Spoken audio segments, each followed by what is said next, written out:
কুড়িগ্রামে চলছে জ্বালানি তেলের তীব্র সংকট। জেলায় ২০টি পাম্পের মধ্যে সচল রয়েছে ৩টি পাম্প। ভোগান্তিতে সাধারণ মানুষ।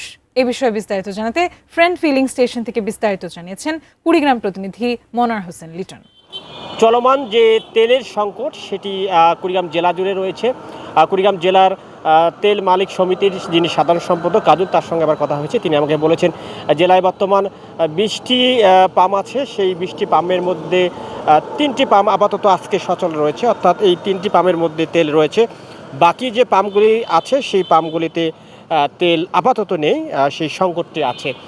এবং তিনি যেটি বলেছেন আমাকে সেটি হচ্ছে যেহেতু প্রতিটি তেলের পাম্পে প্রায় ২০,০০০ লিটার প্রতিদিন তেলের একটি চাহিদা রয়েছে, তবে চলমান যে রেশনিং পদ্ধতির তেল বিতরণ হচ্ছে সে হিসেবে তারা প্রতি পাম্পে ২৫০০ লিটার তেল পাচ্ছে, যেটি আসলে প্রয়োজনীয় তুলনায় একেবারেই কম।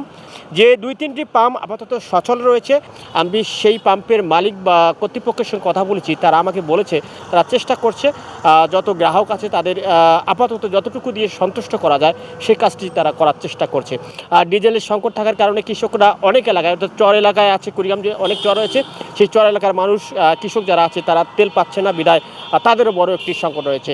সব মিলিয়ে বলা চলে কুড়িগ্রামে এই মুহূর্তে আসলে তেলের সংকটটা অনেকটাই তীব্র। আর সেটি কবে নাগাদ কাটবে সেটি আপাতত জানে না, তবে এই সংকটটি না কাটলে যেমন আসলে অন্য অনেক ক্ষেত্রে প্রভাব পড়বে এবং সেই প্রভাবটি আরও পড়বে কৃষিক্ষেত্রে, সেটি আপাতত বলাই যায়।